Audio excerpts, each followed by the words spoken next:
ഒരു വ്യക്തി ആത്മീകനാണോ അനാത്മീകനാണോ എന്ന് തിരിച്ചറിയണമെങ്കിൽ അവൻ്റെ പ്രാർത്ഥന ശ്രദ്ധിച്ചാൽ മതി. Praise the Lord.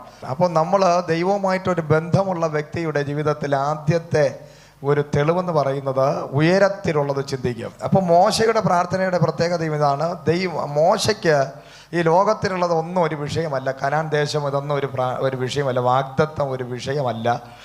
വീടോ സ്ഥലമോ നിലങ്ങളോ പ്രോപ്പർട്ടികളൊന്നും തനിക്ക് വേണ്ട. തനിക്ക് ആവശ്യം ദൈവമേ അങ്ങയുടെ സാന്നിധ്യം എനിക്ക് അനുഭവിക്കണം. കാരണം ജീവിച്ച് ദൈവത്തിൻ്റെ കൂടെ നടന്ന് മോശയ്ക്കൊരു കാര്യമാണ്. 40 വയസ്സ് വരെ രാജകൊട്ടാരത്തിലായിരുന്നപ്പോൾ കിട്ടാത്ത സന്തോഷം, അടുത്തൊരു 40 വർഷം വരെ മരുഭൂമിയിലായിരുന്നപ്പോൾ കിട്ടാത്ത ഒരു സന്തോഷം, തൻ്റെ കുടുംബത്തോടൊപ്പം ആയിരുന്നപ്പോൾ കിട്ടാത്ത സന്തോഷം മോശയുടെ ജീവിതത്തിൽ ദൈവത്തിൻ്റെ കൂടെ അല്പകാലമായതേ ഉള്ളൂ. പക്ഷേ ദൈവത്തെ അറിഞ്ഞതിന് ശേഷം മോശയെ സംബന്ധിച്ച് ഇതുപോലൊരു സന്തോഷമില്ല, ഇതുപോലൊരു സമാധാനമില്ല. Praise the Lord.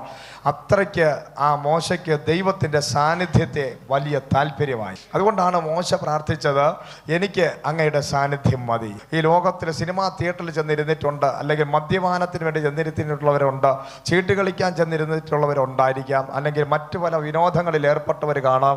എന്നാൽ അവിടെ ഒന്നും ലഭിക്കാത്ത ഒരു സന്തോഷവും സമാധാനവും ഒരു പ്രത്യേകമായ അനുഭൂതിയും എൻ്റെ കർത്താവിൻ്റെ സന്നിധിയിൽ ഇരിക്കുമ്പോൾ ഞാൻ അനുഭവിക്കുന്നു എന്ന് പറയുവാൻ ലജ്ജിക്കാത്ത, അങ്ങനെ പറയാൻ തൻ്റെ ഇടമുള്ള അവർ പറയട്ടെ, കർത്താവേ എനിക്ക് അങ്ങയുടെ സാന്നിധ്യം മതി. ഹല്ലേലൂയ.